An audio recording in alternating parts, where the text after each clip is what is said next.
কথায় আছে আঙ্গুর ফল টক, এ কারণে হয়তো এতদিন তেমন ভাবে এদেশে ফলটি ফলাতে পারেনি। তবে এবার সেই প্রবাদ বাক্য ঘুরিয়ে দিয়েছেন রংপুরের পীরগঞ্জের আঙ্গুর চাষী মাসুদ তালুকদার। তার উৎপাদিত এই আঙ্গুর দেখতে যতটা আকর্ষণীয়, ঠিক খেতেও ততটা অসাধারণ। বাড়ির পাশে পতিত 27 শতক জমিতে আঙ্গুর চাষ করে তাক লাগিয়েছেন এই আঙ্গুর চাষী। রংপুরের পীরগঞ্জ উপজেলায় রামনাথপুর ইউনিয়নের খেজমতপুর তালুকদার পাড়ায় আঙ্গুর চাষ করেছেন তরুণ কৃষি উদ্যোক্তা মাসুদ তালুকদার। সবুজ সতেজ পাতার আড়ালে ঝুলছে থোকা থোকা মিষ্টি আঙ্গুর। প্রতিদিনই তার বাগান দেখতে ভিড় করছেন সাধারণ মানুষ।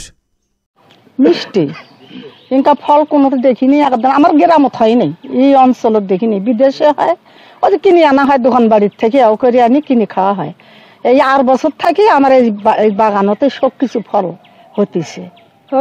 আঙ্গুর বাজারের চাইতে অনেক মিষ্টি আছে এবং সুস্বাদু। এই প্রথম দেখলাম, খুবই ভালো সুস্বাদু। আমরা কিনে কিনে খাই, খুবই ভালো। এই প্রথম। সাধারণত আমাদের উত্তর অঞ্চলে এইরকম আঙ্গুরের বিভিন্ন জাতের কখনো বাগান হয় না বা দেখা যায় না বিশেষ করে। আর আমার দেখা প্রথম এই একটা সুন্দর বাগান, এটা দেখে আমি উদ্বুদ্ধ। এবং তরুণ কৃষি উদ্যোক্তা মাসুদ তালুকদার 1 বছর আগে বাইকুনুর, অ্যাপোলো, ব্ল্যাক ম্যাজিক সহ 25টি জাতের আঙ্গুর চাষ করেন তিনি। এবছর বাণিজ্যিকভাবে বিক্রি করে লাভের আশা দেখছেন তিনি।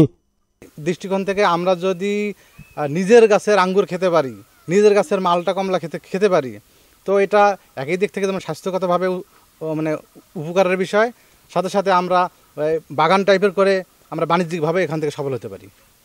ইনশাআল্লাহ আমি আশা করতেছি এবার যথেষ্ট ফলন হয়েছে। মোটামুটি প্রথমবার হিসেবে ভরপুরই ফলন বলা যায়। আলহামদুলিল্লাহ ভালো লাভবান হব ইনশাআল্লাহ। প্রতিদিনই তার বাগানে বিভিন্ন জায়গা থেকে মানুষ আসছেন। সাধারণত বাংলাদেশের টক জাতের আঙ্গুর উৎপাদন হয়, সেখানে মিষ্টি আঙ্গুর চাষ করে সাড়া ফেলেছেন এলাকায়। খেতে খুব সুমিষ্টি এই আঙ্গুর ফলের বাগান দেখতে ভিড় করছেন অনেকেই। এখানে পীরগঞ্জের মাটিতে আঙ্গুর চাষ হয়েছে, এটা আপনাদের মাধ্যমে জেনেছি। জানার পর আমার খুব আগ্রহ ছিল যে বাগানে আমি একটু আসি।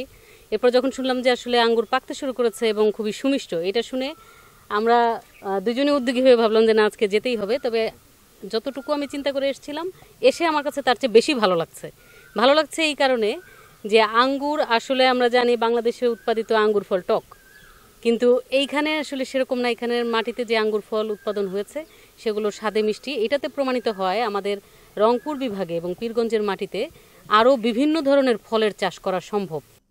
মিষ্টি জাতের আঙ্গুর চাষে কিভাবে সফলতা অর্জন সম্ভব, তার জন্য সব রকম পরামর্শ ও সহযোগিতা করা হচ্ছে বলে জানান উপজেলার এই কৃষি কর্মকর্তা। আঙ্গুর আমরা দেশের বাইরে থেকে নিয়ে আসি, তো সেক্ষেত্রে বাইরে থেকে কিন্তু আমাদের ডলার দিয়ে নিয়ে আসতে হয়। আশা করছি যে আমরা এই আঙ্গুরটা যদি আমরা দেশে উৎপাদন করতে পারি, তাহলে আমাদের যে মূল্যবান যে বৈদেশিক মুদ্রা সাশ্রয় হবে এবং আমরা যে বাণিজ্যিক কৃষির কথা বলছি, সেই বাণিজ্যিক কৃষি আমরা এই আঙ্গুর চাষের মাধ্যমে আরও বেশি ভালো করে যেতে পারবো। ধন্যবাদ। দেশের মাটিতে বিদেশি ফল চাষ করে সবার ধারণা পাল্টে দিয়েছেন পীরগঞ্জের তরুণ কৃষি উদ্যোক্তা মাসুদ তালুকদার। এলাকাবাসী বলছেন, দেশে বিদেশের ফল চাষ করে দেশে ফলের চাহিদা পূরণের পাশাপাশি বিদেশে ফল রপ্তানি করাও সম্ভব।